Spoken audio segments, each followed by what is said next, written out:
are, and just kind of bring all of those concepts together. So first we just want to start, before we introduce our guest for this evening.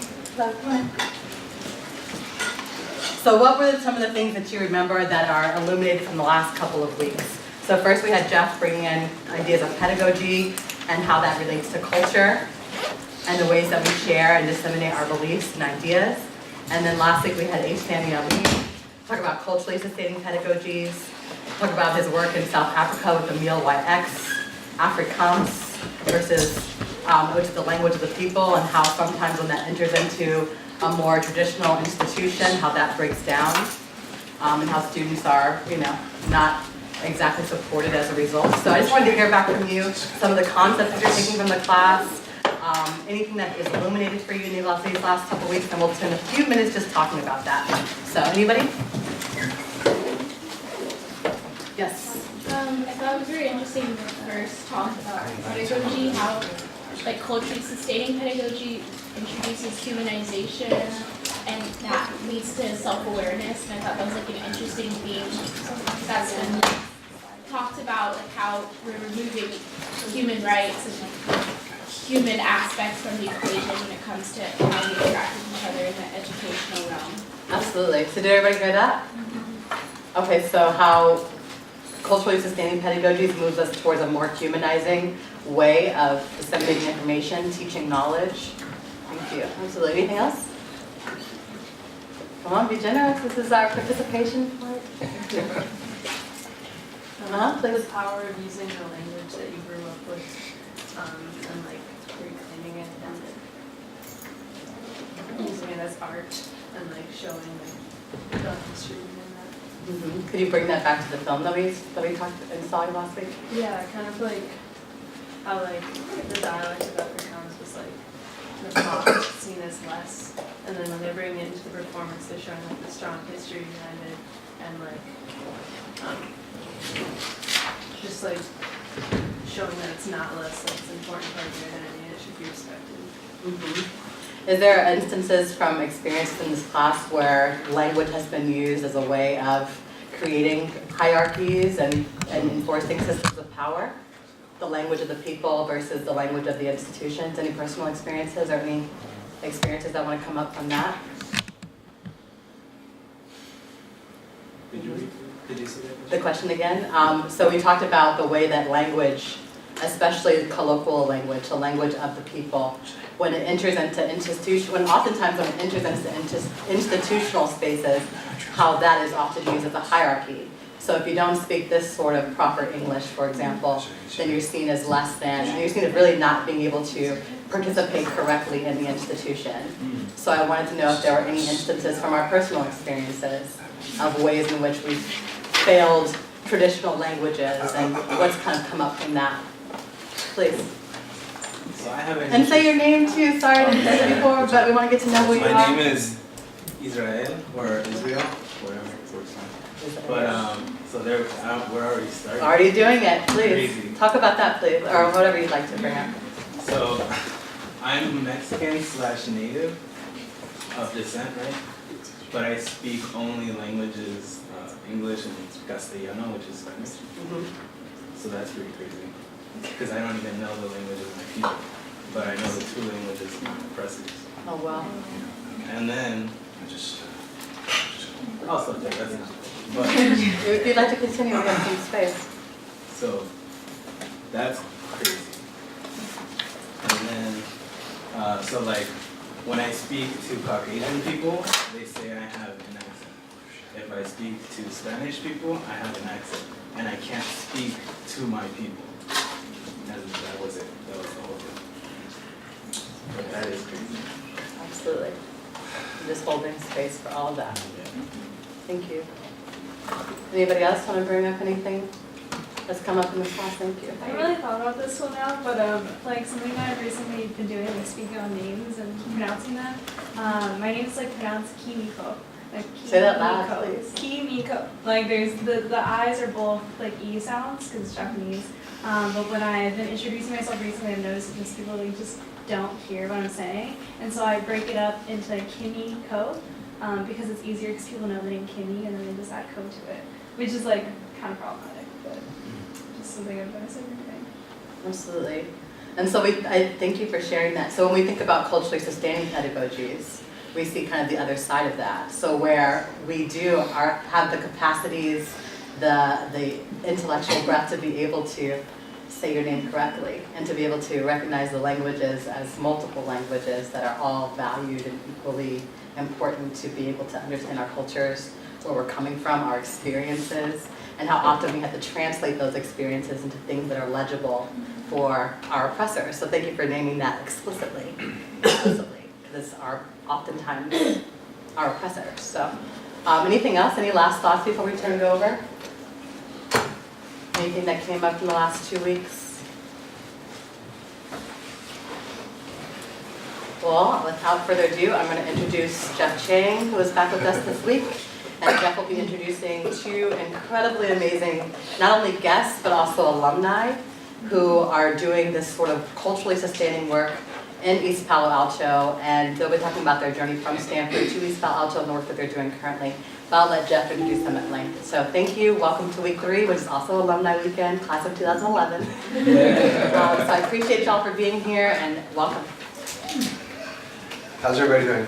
Good, because I'm doing horrible. I have a flu, and I gotta admit that the last time that the air smelled like this for me was when I was living in New York on 9/11. So I'm not having a good day in a lot of ways. But I did want to raise something, which is that, and when I'm thinking out loud, I tend to move things around. So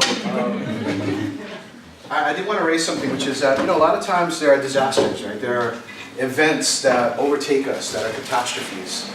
And a lot of times what happens is people immediately think of the worst. And so there have been reports, for instance, that amidst the fire that there's been some looting, that the police in Sonoma County went to actually protect a gun shop where there were worries that people were going to come and loot and break open the safes there and that kind of thing. And I think the worst example of this, of course, in recent history was Hurricane Katrina, right? That this sort of ideology, this sort of idea, took on a whole other kind of power and really, literally colored, right, racialized the discussion about how to respond or not respond to the catastrophe and the crisis. And so what I wanted to say today, just to get started and just to get it out of the way, off my chest, which is full of viruses right now, is to say that actually, in a lot of ways, when we see catastrophes, when we see things that go really wrong for a lot of people, we see the best come out of people, right? We see first responders. We highlight first responders, right? Because they're putting their lives on the line. And we've already lost 2 firemen, I understand. And we also see neighbors helping neighbors, right? And we see strangers helping strangers, right? And so what I'm trying to say is that the way that we see the world, right,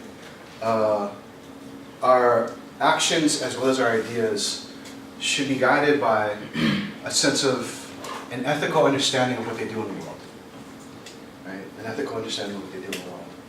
And that's part of what underlies a lot of the theorizing that we're doing here in this particular class, right?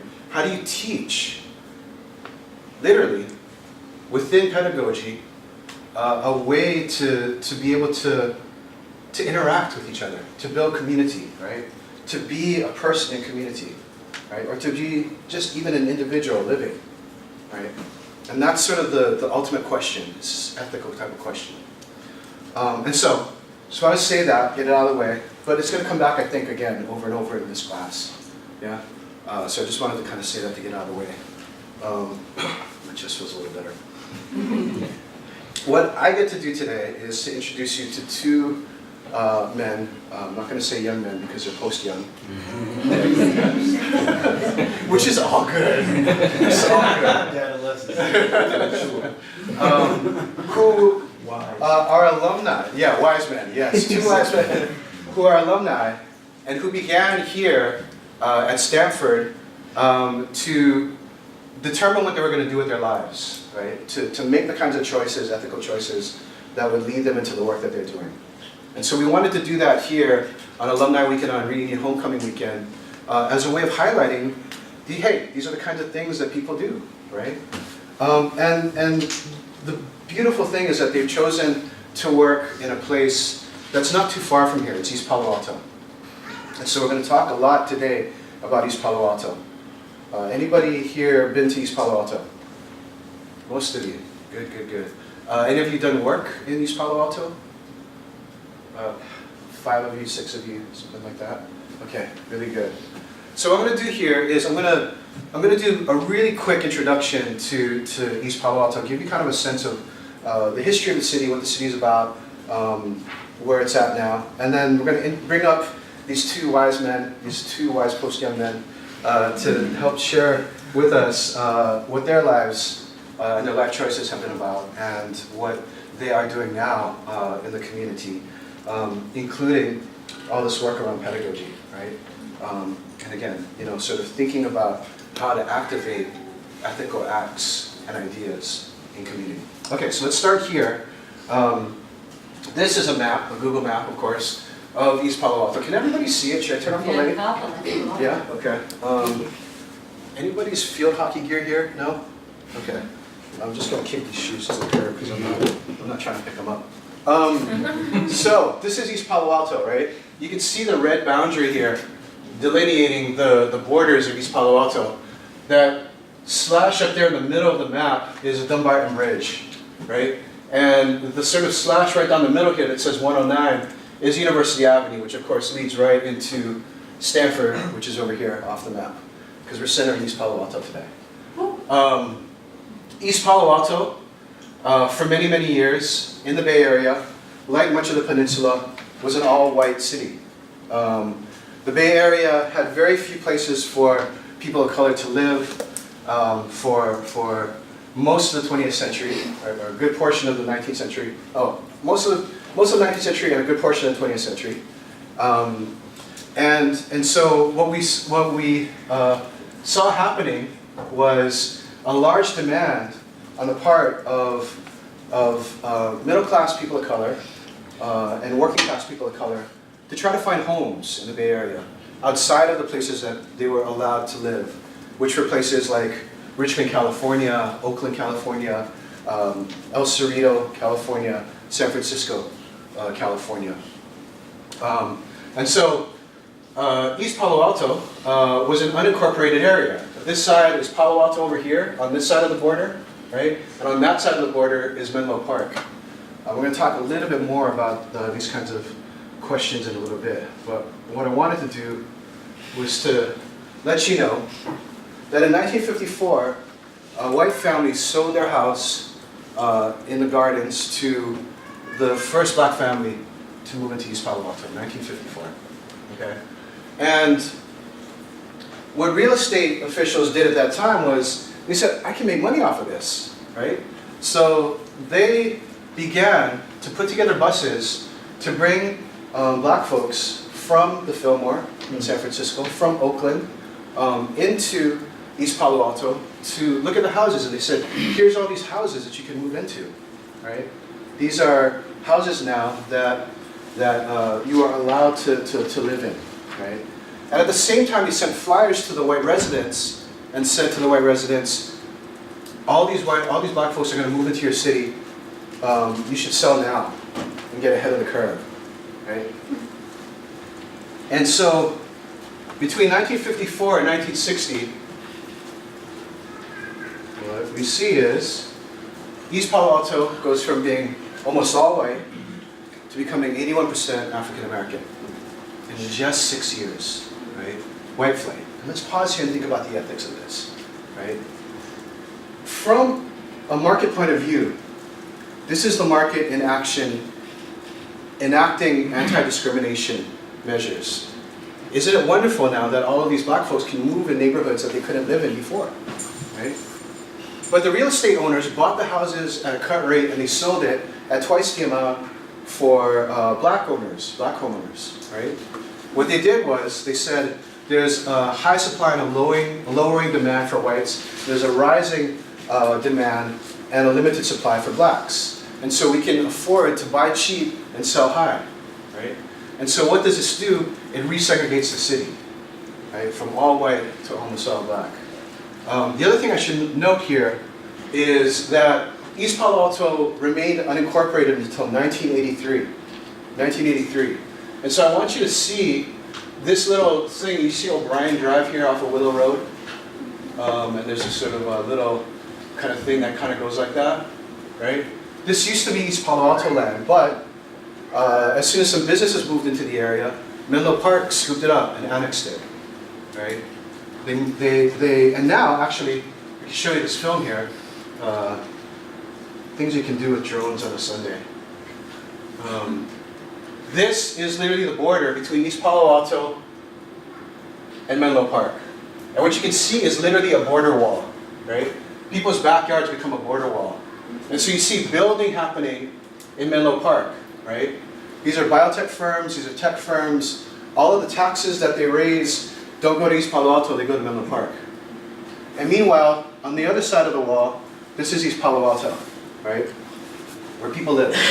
And so East Palo Alto became known as the place that housed the poor people of the peninsula, right?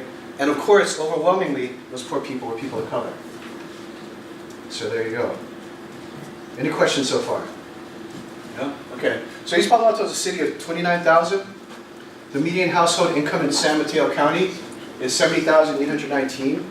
East Palo Alto is part of San Mateo County. Its southern border enters into Santa Clara County. So technically, Palo Alto is in Santa Clara County.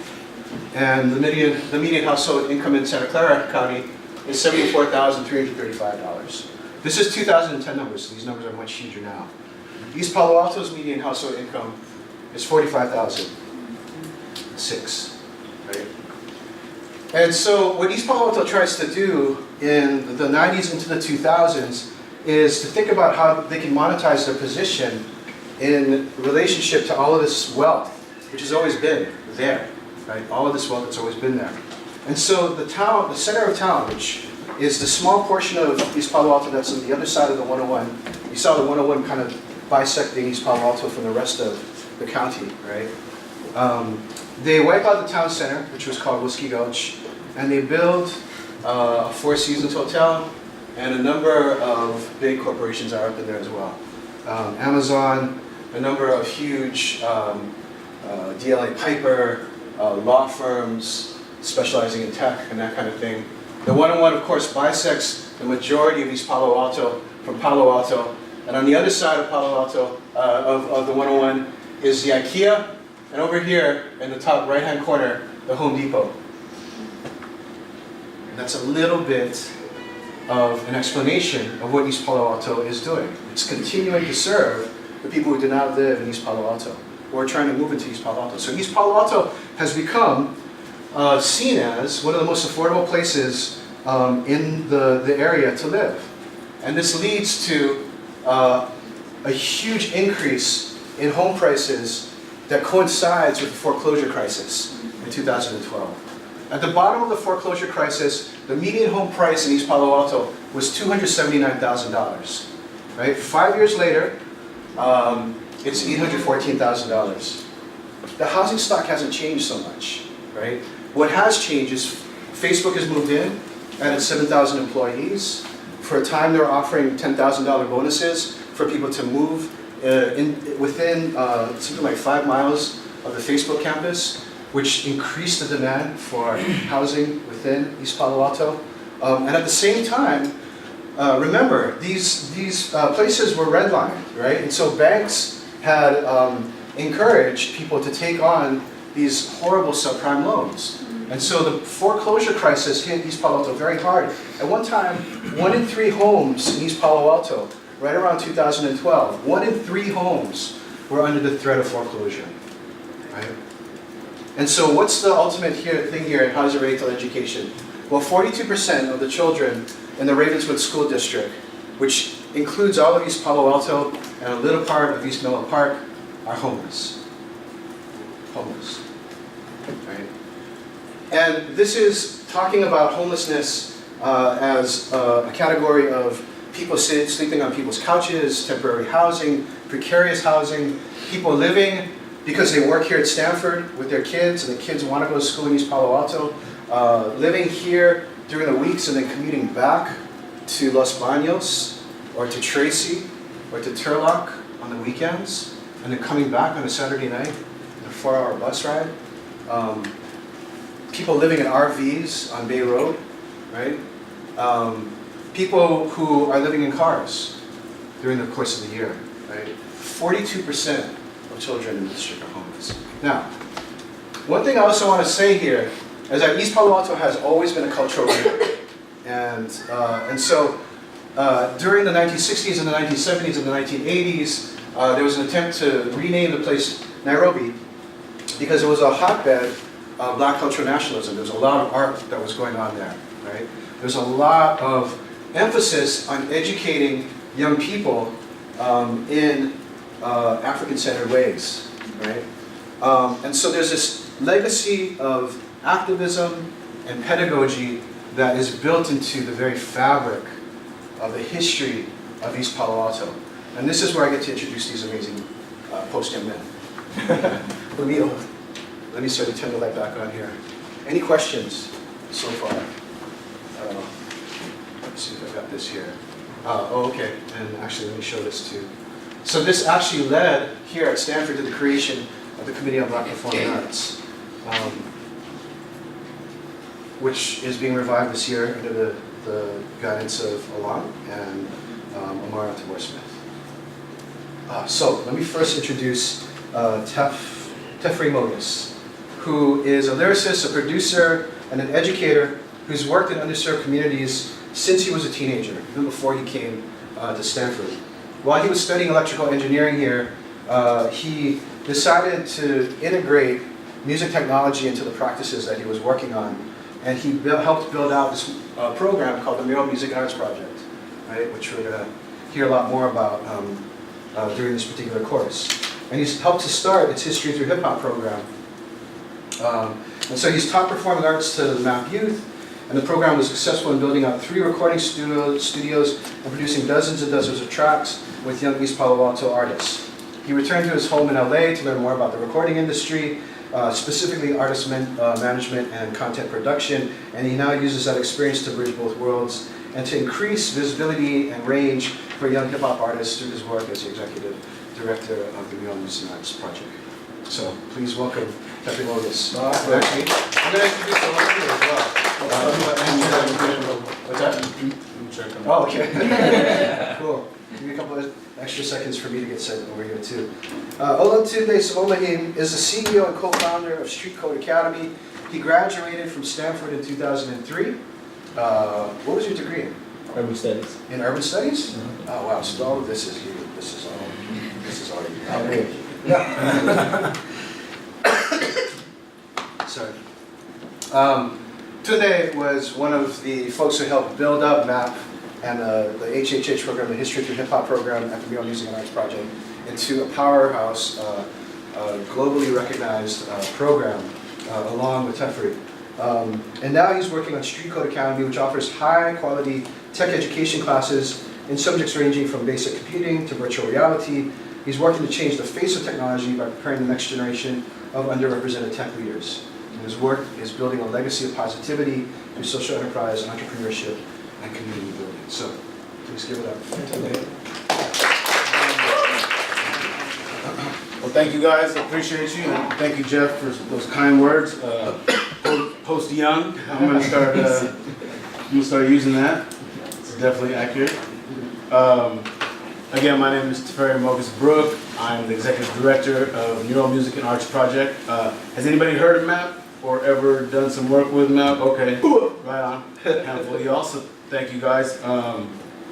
And how many of you guys that just raised your hand, or let's see, for everybody who didn't just raise their hand, who else has done work in East Palo Alto?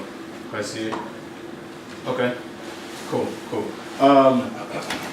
Yeah, just real quick, I just want to run through this really quickly and just give you some background. So MAP's mission is to educate, empower, and inspire youth through the arts. I hate saying it, our former First Lady has this quote that I really like to share. The arts are not just a nice thing to have or to do if there's free time or if one can afford it. Rather, painting and poetry, music and fashion, design, dialogue, they all define who we are as people and provide an account of our history for the next generation. All right, so yeah, she's dope. Our target population is high schoolers and transitional age youth. Have any of you ever heard that phrase, transitional age youth? All right, that's you guys. That's between 18 and like 22, 23. That's a kind way for the foundations. That's when they come up with a new phrase to say, okay, we'll start funding this now. So they stop just funding high school kids, realize kids need help after. Some of you guys might know the feeling a little bit. So we actually work with those youth as well. A lot of our kids are foster youth. You know, they're homeless or underhoused, like Jeff was describing. Language learners, kids in the system that go to community schools and whatnot. And we use arts as a pathway for positive youth outcomes. Again, really quickly, I like to say we pay kids to make public art, but this kind of sticks is we put paint where it ain't since 2001. MMAP has been, basically, I can say this with all honesty, Tunde knows this, Jeff, everybody knows, like, MMAP pretty much created the public art legacy in East Palo Alto. All the murals that you see driving around, maybe 98, 99% of them, whatever, they all came from some sort of program out of the Mural Project. Started off as the East Palo Alto Mural Art Project in 2001. A Stanford law student and his wife just moved out here from New York. She sold art, she was a muralist.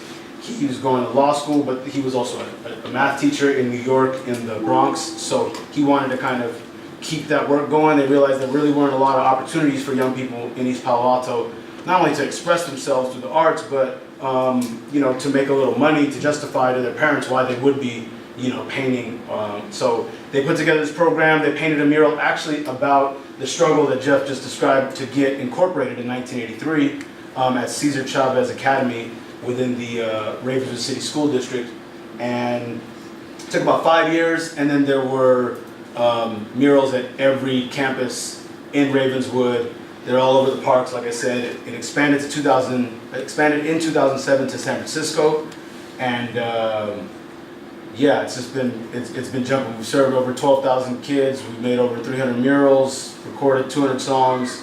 It just keeps going. The arts is definitely something that, you know, young people latch onto. So this song we did in the Bayview. I have a shameless plug that I'll get to about the Bayview. But one thing that we did at MAP is to create like a tiered curriculum. The reason I brought up the transitional age youth is because as you come through a program like the Teen Mural program or the History to Hip Hop program, you don't need to go through the very same line drawing workshops or simile and metaphor workshops anymore, right? And you know how to record a song, you know how to paint a mural. So then the arts is always something about apprenticeship. There's something, you know, about connecting generations. And so the kids grow up in our programs and begin teaching. We have more of a tiered curriculum structure. So a lot of people that come up through the program end up actually working in the program, making a little bit of extra money. They started out making like $9 an hour, I think, when I started, and now they make 14, which is kind of hard when you have to raise the money too, but anyway. MAP is youth driven. We teach art because it's a format that appeals to youth. I just said that, but non-cognitive is up there, and I like saying that out loud. Mentorship is something we really believe in. Our programs create youth-adult partnerships. We really, I mean, not just me and Brother Tunde and all the people that work at MAP, but all the people that have come through the Stanford pipeline. It's really about, you know, if you're 19, 20 years old, you're still figuring out life, but you can connect with a 12-year-old or a 14-year-old, especially when you're connecting on art, especially when you're learning art at the same time as them. Jadena right here is one of our proud alumni, not only at Stanford, but also the Mural Project, good friend of Tunde and mine. And Bryce Owen on the right is one of the kids that he worked with, like, early on, and they just so happened to wear the same low-key outfit. That was the same day. I don't know, Jadena's he's pretty dapper. I guess it's, he inspired him, but that's just a case of mentorship. We pay the kids because it's important for them to get paid for their time, to feel valued.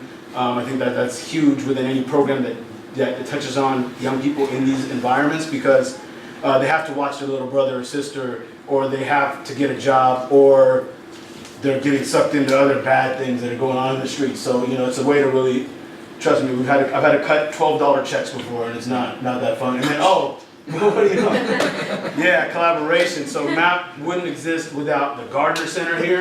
The first grant, a real quick story is that when I was like maybe 2002, 2003, I was driving back up here. I'm from LA, I'm from Pasadena, and I was driving back up here and I was like, dang, I wish I had a studio, because my friends at home were like all making music and all this stuff, and I was like, I need a studio. And then like 8 months later, we got a Hot Center grant, and I was in Guitar Center with a big check. Like, I guess I gotta learn how to, you know, put a studio together. But you know, collaboration with Stanford, with the Hot Center, with the school district, all of that's like super important to making, you know, gritty, small programs and organizations like ours go. Teen Mural program is our flagship. This is the first thing they kind of created. Sonia and Eugene, the founders, they basically said, let's pay some kids to put up a mural in their neighborhood about their neighborhood. And they learned about the incorporation, the fact that they're redlining, and the fact that basically everything Jeff just told you, a little deeper, maybe a little more militant. And, you know, they researched and they investigated some folks, and in the neighborhood, they investigated people from Stanford, and they created a really beautiful mural that was just painted over. So I'm trying to raise money to paint that back, but that's art. Yeah, I mean, it's a new school. Anyway, the program that maybe most ties into this is the history hip hop program. Look, I started with MAP by just giving out SAT cards, because I was like, that's important. You guys should probably try to go to, you know, college and vocabulary. And then it really just came up because, like me, most of the kids, or a lot of the kids, actually can't draw. And they can't paint, and they're really not good at it, and they get discouraged by it, but they're not bad at dancing, or they're not bad at performing or rapping, or they just run their mouth all the time. So we created this program that kind of harnessed that and said, okay, you did all the research, maybe when it's time for you to be at the wall, you know, you're changing the playlist and you're washing brushes, cool, but maybe you could work on a song. And so we started using hip hop pedagogy to kind of like, you know, help them transfer the research, you know, into themselves through the same kind of model as the mural, and put out some public art. And they started performing at the unveilings.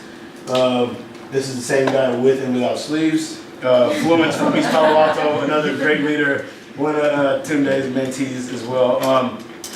Yeah, that's you'll have this information, Jeff and Alon, in case I'll pass it on. But gotta put it at the end of your slides. Always put your contact info on your slides. And then, shameless plug, we have a show in the Bayview on the 21st. I know a lot of you may or may not drive, Caltrain, Uber, all of that. Tyler Pauly and Nefta Pharaoh, a bunch of our young people from San Francisco and East Palo Alto are performing. Should be a lot of fun. Thank you. Look forward to talking to Jeff. No, thank you, Tef, and thank you, Jeff. So my plug was going to start. I'm going to use at least 3 of these minutes to salute Tef, because the work that I'm doing now is on the shoulders of what Tef started with MAP. Tef came before me with MAP. It was when I was in your shoes as a college student.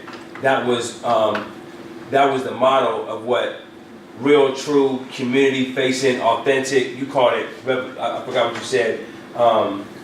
Revolutionary. I mean, it was real work. And so when I was working for the university and they cut, you know, they cut their administrative budget, and so I lost all my benefits and needed a job. It was the Mural Music and Arts Project that took me on as their first kind of full-time person. But at time, up until then, people like Tef and Jadena and other people who were pioneers and founders of this program, you know, were working really just because they loved it.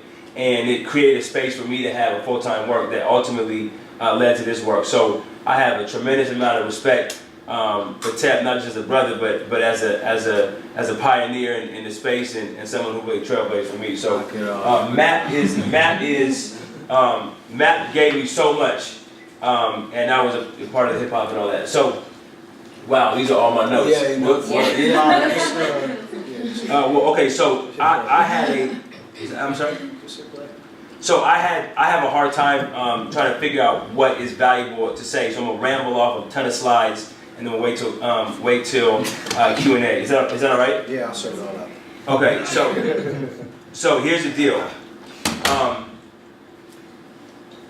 I was in your shoes at Stanford trying to figure this thing out. My friends were the Tefs of the world, the Cases of the world, and we would sit around and say, how do we make this thing work for our communities? And like I'm sure with you, the ideas are all over the place, right? And ultimately it led to the power of culture. It led to economic empowerment. I mean, it was all over the map.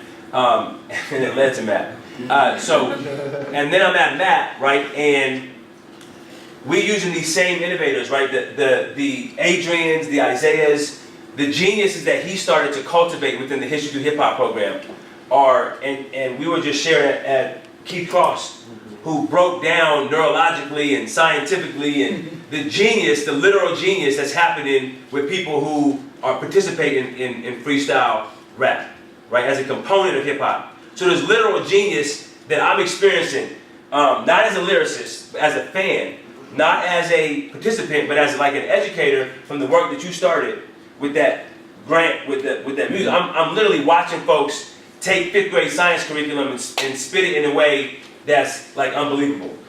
I'm watching folks take issues like incorporation or gentrification and digest it and re-articulate it in a way that's like supremely fly.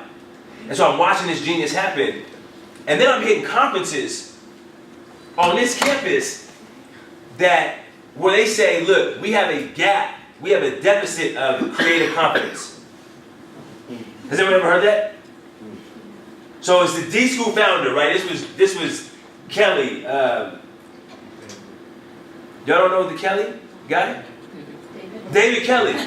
This is David Kelly saying we have, one of the issues that we need to address in the marketplace is a lack of creativity, like a creative confidence.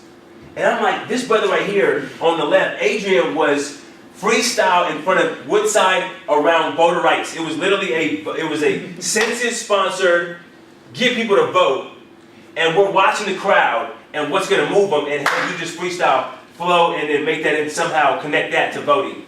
That was what he was doing. There was no deficit of creativity. And so I'm sitting here between two worlds. Like I come here, there's a deficit in creative confidence, and I go there, and there's a surplus of creative confidence, but yet there's no validation on Adrian. No one gave him a look until he met who? Jadena. Jadena put him on. That picture on the right was Jadena, right? He was one of us who was working with him, right? So I'm seeing mainstream, the same David Kellys in the same tech and the same ecosystem that surrounds us with all these opportunities. They're like, man, you ain't good enough.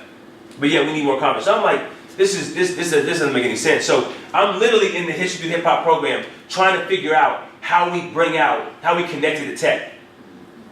But tech, and you said it, where art meets tech, right? Like they're moving it forward. I wasn't able to find the connectivity, so I was like, man, what's going on? Like East Palo Alto, you saw the housing, it was 2012, 2017, like the cost of living. This is a city that was founded by people of color. It was founded in 1983. In 1960, how many black people were there? 80%. So it was literally a black city in 1960. And believe it or not, black people felt like if we all black in this joint, let's make it a city. Let's not have it be unincorporated. We had no voice. And so they wanted to make it a city. That Nairobi, they wanted to make that a city. But it took 20 years to make it a city. So black people, for 20 years, and people of color, for 20 years worked to make it a city. And then less than 30 years later, right, 1983, so roughly 35 years later, they can't afford to live there. 35 years, like that, like it's like one generation. Like I found the city, but my daughter can't live there. So I'm watching this, right? I salute, I'm like, yo, East Palo Alto is, I'm from Portland, Oregon. There's no black-owned city in Portland, Oregon. There's no city that's governed by its own people, right? We're a neighborhood so I'm like, man, salute East Palo Alto. And then, so I'm like, look, there's pressure, Silicon Valley is swallowing up East Palo Alto, there's disconnect. So what do we got? So this was like what we thought about, right? We thought about this thing called Just Tech. And this was, I'm just gonna run through these slides almost as fast. But it's like, look, so, and this is something I got. Thought all that. Yeah. So this is all map. This is map on the right hand side. This is essentially map on the left hand side. This is map on your right hand side. Yeah, essentially map on the left hand side. And it's all about the power of youth culture. I got that from map. This is all map right here. All of this culture that you get is what I got from map. And so I'm telling you literally the evolution of where we're coming from, right? Then we launched an initiative called Street Code, but it's part of this bigger thing that's saying like Silicon Valley is going to be a place where nobody of color could be. And Silicon Valley is being exported across the planet. You like got Silicon Beach, you got Silicon Alley, you got Silicon, Florida and Boston and, Portland and San Diego and LA. Everybody's trying to make Silicon Valley all over the place. And I'm sure that's happening across the world as well. And so we're literally exporting a place that says people of color can't be here. And so it's like, yo, what's going on? Like the tech industry is missing out. You're missing out on all the people that we know as geniuses that got it, but you don't even have way into tech. And so here we got East Palo Alto as a center with this strong cultural leadership, strong social innovation, right? MAP was born where? East Palo Alto. I don't know if Street Code can deserve to be on that thing, but Jadena is early. Weren't you living in East Palo Alto? Mm-hmm. A lot of our pioneers early, like their identity was developed, their sense of purpose was developed in East Palo Alto. And so here you have this social innovation that's happening here. And it has this history, but it's being essentially wiped off the map. Here's a map of diversity in 2000. And you see the pockets. White is this kind of burgundy color. Black is the bluish color. Green is the Asian, orange is Hispanic, and the only pocket that you see kind of these concentrations on the peninsula is right there in East Palo Alto. And so it's like, well, how can we bring this together, right? How can we build community, which is what we do? And so we had this concept of like, and that's all the details of East Palo Alto, right? A lot of the stuff that he was talking about. But the idea here is this, well, how do we use TECH as an acronym for technology, education, culture, and housing? And it was inside of that concept that Street Code was birthed, right? And Street Code is birthed really as trying to help our community become producers of technology, right? Create our own, be creators, not consumers. We do it through this idea of hack, hustle, and design. Hack being coding, hustle being entrepreneurship and design, because we know all those parts exist. And we represent the community, and there's real things happening when people enter into Street Code. And I don't know if no, I'll play one other. I'll go to one other tab. Impossible.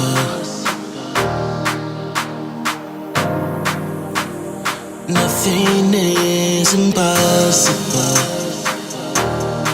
'Cause I'm possible. Nothing is impossible. 'Cause I'm possible. Nothing is impossible. 'Cause I'm possible. Nothing is impossible. 'Cause I'm possible.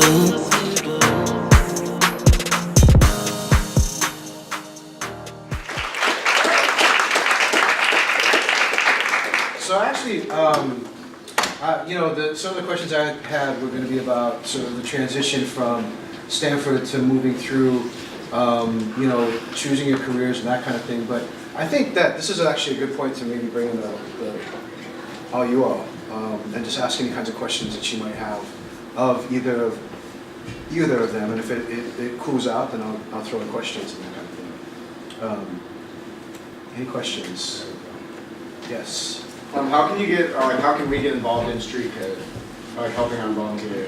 Oh man, I mean, we're mentor based, so it's easy to get involved with Shuko. We have classes 3 days a week now. We'll have classes 4 days a week coming up in January, and we're looking for mentors that can teach everything from like tech exposure. So what we learned from MAP was, what's competing for these geniuses' time, right? And many of us may have also been in this situation where we're teenagers and we have more responsibilities than a teenager should have, I guess, in theory, right? So what MAP has done and what Tef is doing with his life is providing job opportunities for them. Now, he mentioned how hard it is to raise money, and it's very hard, and so we didn't adopt that component. But what we did do was say, we're going to allow for the people that and that's hurt our teenage numbers, right? So young adults and teenagers are not our highest population because I think they have to compete with those things. But what we did do was say, when you have to have a family member with you, bring them. So we have things for all ages. So we have things for moms and grandmas and 3-year-olds and 8-year-olds, and so the whole community can come out and learn.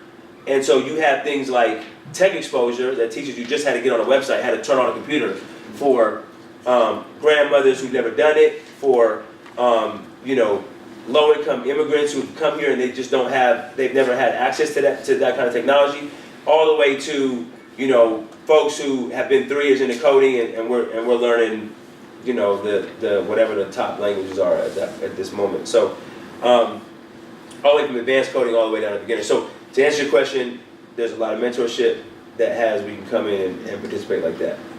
We'll leave some time at the end so y'all can come and talk to them about getting Absolutely. some information on that for sure. Please, yeah. Other thoughts, questions, comments? So one question I have is given the odds that y'all are working against, right? How is it that you kind of think about success? How do you think about, what are the measures that you can use to be able to think about if you're really reaching sort of the level of being culturally sustaining in terms of your pedagogies, that kind of thing? I mean, I would say, the proof is in the pudding a little bit, and I don't want to fall back on that cliche, but as far as kids showing up, right? Like, there's certain things that you have to do in order to be able to teach a class of college students who pay a bunch of money to get the degree that they're going to work really hard for, versus a bunch of kids who just finished school, high school, or a class, a long day where they weren't really engaged, and they may be looking for something to do after school, or they may just be there for a check, right? So you have to figure out ways to reach the young people, and not just in an individual class, but like, let's say, all right, the thing about art is or at least our programming is project-based, and most art is project-based, right? So for a kid who has trouble paying attention in class for like a 30-minute period, or always gets in trouble because they're always fidgeting or messing with somebody else, maybe the arts or maybe sports is a way to connect with them, and they can focus a workout for 3 straight hours, right? And not ever stop practicing techniques and doing very technical stuff that you wouldn't think they could be able to concentrate on. Same with, maybe doing a project or writing a song. So I think when it comes to whatever the actual, code, forget about it. I studied EE, and that's the reason I didn't actually want to go into engineering, was because of programming. But that's something that I think it probably speaks to your demographic as well, because younger, maybe middle school age kids are more receptive, just like they say the mind is more receptive to learning languages at a young age. Different types of learning, I think, kind of click at different times in somebody's life, and differently for different people. So in a sense of, like, for example, with our programming, we've had to change as our demographics change. So if a group of kids, we started working in San Francisco at a place called International Studies Academy. It used to be called Potrero Hill High School. Potrero Hill is just like East Palo Alto. It's like, it was a pocket of affordable, just affordable housing, mostly Mexican American, African American, Asian Pacific Islander population in San Francisco. right next to the mission, and it's been like totally gentrified. It's super beautiful. It's like on a hill. You're looking down at the water. It's the best weather, whatever. So we had this big group in 2009 of high schoolers that were all poets. They danced. One of them used to backflip and do all the stuff where they break their arm around their head and do all the dancing on the bar and stuff, and just so artistic. And we brought them through history of hip hop for about 5-6 years. So they went from high schoolers to transitional age youth. And so again, like having to try to empower them, right? Saying, okay, you know how to rap, but this 13-year-old that just came in doesn't know how to. So spend your time working with them, or getting them not make maybe a mixtape on whatever they wanted to make a mixtape on, and say, well, help us out working with the younger kids to talk about gentrification or something that's not that sexy or not that cool, not that fun. So you have to kind of adapt your programs, I think, when it comes to, you know, making sure that your pedagogy and your teaching styles kind of touch or get through to whoever your students are. And today, you sort of moved from working in arts and culture directly to Street Code Academy, which is really more of a program that could be called kind of a skills type of program, but obviously you're bringing a completely different mindset to it. You're including culture within it. You're thinking about all of these different types of other principles involved in it. How do you think about Street Code Academy in terms of what you're trying to create for the full student? You know what I'm saying? Like in terms of like where you're trying to bring the student from to. No, we think about that all the time. I mean, here's the hard part about, and I'm assuming for you, brother, but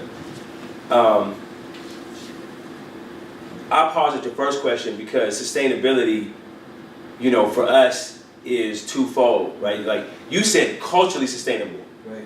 And I'm like, okay, I wish we had that question. Most of the time, we're having about economically sustainable, right? How do we keep the lights on? What does success mean for people who want to get money? Right. Right? Success means people who want to get money. Well, how many jobs you create? Well, how many, you know, how much can they code, right? Like whatever the carrot is for them. Culture, that could be completely opposite to be culturally sustaining. To have a culture say, we believe in you, we're going to come back to you, we actually vibe with you, right? What I know MAP had to do to be able to keep those students that he talked about to go from high school all the way to see Bryson as an independent, to see Adrian on the road with Jadena, to see Isaiah on music videos and all, like to keep them going wasn't the economically sustainable success measures that we got. Right? It was culturally. So anyways, I guess here's what I'm saying. Where we've landed after doing that back and forth is on 4, and I'll make it 5 things. We want every one of our students to first of all have an attitude that nothing's impossible. Like I could do it, and I feel good. That's an attitude, right? So that's not technical. That was that same attitude they had in math, the same attitude we have in the basketball programs we've done. Like that's the attitude that I feel very strongly about. Second thing is we want them to have a network. I mean, that's more important than anything. In my experience, it's more important than anything you can ever do. Any skill, any ability, any experience. If you have the network, you'll be successful. And that's what, anyway, so we want people to have a network. So we bring people together. That's why you coming over is so valuable to us, because we know the places that you will work. I'm coming back from my 15-year reunion. So I know what happens with people who sit in your seats. A lot of good things happen. If we can have some people from East Palo Alto who, few of them will sit in these seats, right? We want more of them, but the odds are like they're going to be in challenged places. And if their network is comprised of you, we like that. So first is attitude. Second is network. Third is a professional skill set, right? Your ability to come to a Stanford and be able to survive, be on a Google and survive, but then also be able to survive in your own neighborhood, right? Have that, I don't know what you call it, but ability to sort of navigate all those. And the fourth thing is a technical skill. So of the 4 things, technical skill is like the last component. And then the 5th thing is we want to actually help them get job placements. And that's, we want to help them finish the course. Okay. Question, yeah, Casey. Oh man, so just kind of growing, building on that, and then tying back to what Jeff was saying at the beginning of the presentation. You're tying to like Katrina and like first responders, and I wanted to really kind of frame the work that you guys are. I'm kind of a plant, to be honest, by the way.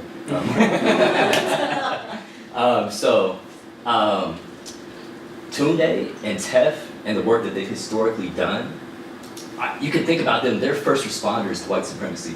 And when we're framing that work, you don't get that in the technical things about, the way what they do. So what do I mean by that? So for me, framing that within my personal experience, I grew up in San Bernardino, and my mom, she experienced violence in Watts, and she carried that with her. And, even when my mom, had alcoholism, all these different things, she wouldn't call the police. I couldn't call the police. There was nothing we can do. There wasn't a map where we were from. We just had to deal with it. And I know some folks in the room can relate to that type of experience. And this is the community that, Tunde and Tep are occupying. So East Palo Alto was economically isolated, and what Jeff was framing with this whole idea about gentrification, the whole movement of 80% black folks into the community, is not just a movement that's peaceful, it's violent. There's folks who keep that little red boundary, make sure that the folks stay within that boundary. And folks like when MAP comes into it, and like you guys, I would love you guys to speak on that experience, like especially when MAP first starts, there's this squeezing, and when folks get squeezed, things like 1992, the murder capital of the country happens, and people frame it as a quote unquote, you hear all the time, black on black violence, when we don't frame it as the white supremacist push that under-resourced different folks that are put in these different circumstances. So MAP, street code are within this legacy, and you guys don't even know, like, folks spend 40 or 50 years trying to put together the organizations that they did. They put it together in 5 to 10. I want to frame that within that. And they're working with folks who currently, like young people who are living in houses of 15 people, to one room. You got folks, like I just came from working with a young person that I formerly worked with, and they're moving from house to house. Like they wouldn't even be categorized as homeless, but they're within that particular different position. So all that to say, I would love, the thing that's untangible and untouchable about the work, beyond the numbers, is the fact that both you guys are community builders and you're healers. And we like to frame like Stanford as like an Ivy League institution that you gain and retain skills, but we're going to culturally responsive, culturally sustaining pedagogies. I see this, like I know you guys as families, we did interviews, like you guys got a lot of this community building skills when young people just flock to you when they have this hurt, and they're able to heal as they do technology, as they do arts work. It's because of the untangible things that you have as healers and artists. So I'd love to hear you speak outside of your learning of an Ivy League institution, outside of white sanctioned spaces, how you guys attain that, how you have that special gift and power, and how you kind of implemented that. So, Brother, I need that clip. I know. Yeah, 5 minutes before that clap, I need that clip. First of all, first responder, I'm not, but thank you. I think there's very important context, right? Obviously it didn't end with those 3 black slides with white writing on it, right? It's not that simple. You're like, dang, if I bought a house in 2013 or 2012, I could have doubled up, I could have, whatever. So the story is deep because, so Tunde's come back for his 15th. I'm class of 2004. And in 2002, I guess when I first started working with MAP, Sonia, the founder at that point, was talking about, oh, you know what, a university in Donahoe right here, they're gonna build this up. And it was this big lot, and I mean, literally, you could see it from the drone shot going over the 4 Seasons. And it's like, that plot was just built up this last year. They were gonna call it University Palms. I don't know if that's what they're calling it now, but now Amazon is moving, I don't know, thousands of employees there. It's a big issue, right? Same thing just happened in San Francisco in the middle of the Tenderloin. But going back to our time here, like, believe it or not, Google Maps was kind of grainy and like really slow. You had to drag it. It was really bad back in the day. And like, I did that one time, Google Earth, and I was like, dang, Palo Alto is super green. Like, it's really like, it was gorgeous from whatever, 20,000, whatever, a million feet in the air, whatever. And then just drag it up a little bit. East Palo Alto is just barren. Like literally barren. Like there's baylands, there's natural marshland, right? And if you look, just go on a map, just do it. Like go on Google Maps, Google Earth, and just scroll around. And when you look, you're like, this is just, you can tell the freeway literally, maybe they just stopped watering all the grass on this side, or no trees were planted or something, right? And so when I go over there, I started actually doing stuff through the National Society of Black Scientists and Engineers, doing stuff at Eastside, just working with kids, and I found out like there's a toxic waste dump that had been operating in East Palo Alto without a license for about 15 years at that point. This place called Ramek, this business. And so, fast forward, when Jadena was living in the G, in the gardens, that you heard one neighborhood over there, he had a lemon tree in the backyard, and the lemon was like this big. There was no actual flesh of the actual, like there was no fruit part. It was like this much rind, and it was like this dried out, and it was, 6, maybe 5 minutes walk to, where they were just dumping toxic waste into the bay. But then if you drag the map over a little bit, you got Palo Alto's private airport and the golf course. And it's just like, it's just so stark in this neighborhood, right? And so I will agree that Tunde and I, to an extent, are community builders. Like I come from, my dad was always politically involved where he came from. Likewise for Tunde. Tunde's dad ran an organization back. So we kind of have it in our system to, either be organizers or whatever. But I think a place like Stanford has done better. I think my perception is the young people that I see coming through here that have worked for us. I have a young lady who came up and worked with Jeff and Casey and Sammy and everybody, and she's working for us now, doing great stuff. I think Stanford has worked to be a better place to help nurture that in people, but I don't think you just kind of like, you come here and take some sociology classes or you take some classes and you're like, fully awakened. Like Tunde said, people who sit in these seats and in this huge institution, this awesome institution, like you guys have a lot of opportunities, and by all means we want you, you should totally go after whatever's in your heart, right? If it's banking, if it's teaching, if it's writing, whatever it is, right?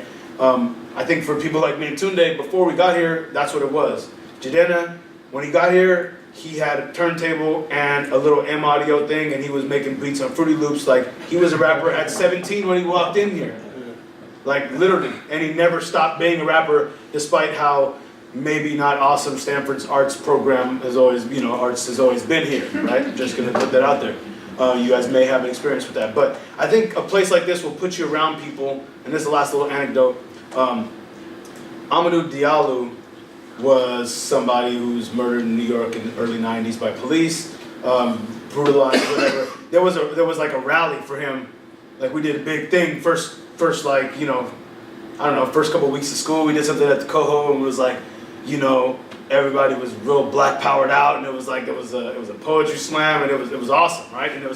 And so then I went to the next week, there was an NAACP meeting, and it was like, oh, it's a little bit less people, and then third week, as you guys are in now, midterms started kicking in, and it was like, everybody's kind of gone, it's like the police brutality rallies and the concerts that, that J1S and those guys at Matt Brewer used to do, like, they used to do these rap rallies right there by the Claw, and it was like, okay, we're all pretty aware, and even now we're way more aware, right? We call it woke, right? We used to like old school rappers, and like there's conscious rap, and no, forget it, right? But now we all have all this access, we're all very woke, and the thing what I was realizing was back then, I was like, everybody's woke, but, who's getting out of bed, right? That's what I really thought, and I'm like, it's people like Tunde. You know what I mean? Like, we don't really, I could do better doing this stuff than actually trying to make music or trying to, I could do more work like this. And then the networks, the resources, you can kind of bend your world to help supply whatever it is that you're passionate about. And a place like Stanford has a lot of resources, your friends, not being, being some of the best resources. So I would say take stock of where you are in this amazing place and who you're around, and the conversations in the middle of the hallway till 2, 3 in the morning, get to know people, to people you've known for many years, and you'll know people past your youth into your post-youth, you know what I mean? Like me and Tunde, like we stay close, like these are people that will support your work, but I'm telling you, muralists, lyricists, producers, educators, curriculum writers, all these people came through Stanford, came through San Jose State, came through Santa Clara, SF State, because this organization was here and kind of, allowed people like Tunde to manifest himself as a community leader, as a community organizer, as somebody who now could go into East Palo Alto with some context, and then all those kids that would surround him now began following him And like when I came back in 2014, History Through Hip Hop program came a long way, and all those kids snapped in, and at that point there was a culture around it, you know. So it's like that's natural work that Tunde could bring to that. As far as I was concerned, like you could rap, I don't really care. Can you talk for 30 seconds without saying right? Can you say it without saying you know what I'm saying, or something like that? How can you articulate yourself better through hip hop? Tunde was running, he started a basketball organization in the peninsula, the largest AAU basketball organization out here, and he started that. So he did the sports thing, he walked on to Stanford's basketball team. So a guy like him and a guy like me, I would say I'm more into sports too. So it's like, I would have used that to get through the kids. But MAP was there, EPIMAP was there, and so we plugged into that. So go down to Haas and go figure it out. Like they have a lot of organizations. EPAS has been doing it for 20-something years, right? There's Build is out there. There's a lot of really awesome organizations. And Street Code is at the forefront. Like that's the tip of the arrowhead right now. So it's like, if that's in you, just go explore it, and then the community like East Palo Alto will nurture that out of you. The communities in San Francisco that we serve, those kids will bring it out of you, and you know what I mean? Like the stuff you're learning here is invaluable to doing it on that level. I want to make sure that Tunde has in the last few minutes here to be able to like respond as well to that question too. Just may give you the last word here. All right. Well, last word. Okay. Well, I was going to. Yeah. No. I was gonna say I got a couple minutes. You got a couple weeks left with my brother Casey. Casey, I get to see at East Palo Alto Academy, and he's a PhD student. He teaches classes, and he obviously can break it down. And he's meeting with like groups of students, and he's knowing them on a personal level, and he's building these relationships that you know will forever change and impact those students, and will forever change and impact you.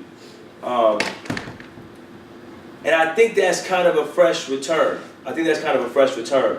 Like, for you to become, you know, I think about Cory Booker, and we salute Cory Booker. Or maybe you don't, but I salute Cory Booker. But he was doing work in East Palo Alto when he was here. And when he went to, you know, New Jersey or Newark, and when he was living on the street to kind of understand what it's like, he has the fortitude now to go really speak up and do things. And today, when I came into work, is this answering the question? Yeah, I think so. Yeah. Yeah. So today I go into work, and I'm sitting in the car, and I'm looking in the rearview mirror, and there's this, you know, dark-skinned black dude, shirt off. I looked like he was tutting. And he was, you know, and then people started following around. And then he came up about 10 feet from my car, and he put his hands like this, and his eyes was crazy, and you know, and then they asked me, so then eventually, you know, more people came, and they were like, you gotta move your car. So I said, I gotta move my car, give this guy some space. He was clearly on drugs or something's wrong with him. And I said, are you calling the police, or what are y'all doing? I said, the police are on the way. So police came, 3 police cars, and kind of get around this guy. He's unarmed, I mean, shirts off, unarmed. And and they said, you know, you gotta move and clear the space, right? Like, you can't be here. I'm like, look, that's the Menlo Park police. That's an unarmed black dude. I'm not going anywhere, you know. And she was like, well, you gotta get out. And I said, well, if you don't understand that perspective of why I would want to watch to make sure things are okay, you know, our conversation is over. Like, you can do what you gotta do. And then the next dude came and asked the same thing and took pictures of it. But what I found out, right, I'm not strong enough to give up my entire career like Colin Kaepernick did. Or I'm not vocal enough or influential enough and make the songs and like our brother Jadena does. But in that small moment, I had a bit of fortitude that came because when I saw him, it was like I was seeing somebody I knew, somebody's family member, like, and even though that person was to me, something was wrong, and to me he needed to be removed from the situation, but I still felt like he needed to be protected, and I still felt like there was a humanity, and I feel like it's those moments where if I ever see a young homie, 15 years old, sitting in the back of the classroom, I'm not gonna assume they don't have the potential, right? Because I've seen all these people at MAP, like I've grown accustomed. I know I can't do half the things Isaiah does. That's a fact. I know that because I've dealt time with him. And so there's a fortitude and there's a character about myself that I'm proud of because I've had those experiences. So what I think you're saying is like, what I thought the question was around, what's the benefit of being on the front lines of, you know, white supremacy, right? This dude, this brother, I would assume, is feeling the pressure that comes from this world. And you know him, and that's why I would bounce it back to Casey, because Casey spends days of his life, hours of his life, not speaking on a panel, but like interacting with him. So the fortitude you have with a question like that is very authentic. I mean, clearly it comes from your mom and you've had your own experiences, but it builds. The character builds when you know it. And the easy way is to not know it. That's the easy thing, for us to not know it. And I don't even know it, right? I live in East Palo Alto and I see it, and there's people who come to my window who are the same kind of people, and there's neighbors who jack my car, and I get that experience, but I don't even know it because I'm still removed in my own bubble. But the more I do know it, the closer, the better I get, the stronger I get, and I like that. I like when I have that kind of understanding. Thank you, Tunde. Thank you, Tef. No, thank you. Yeah. Thank you.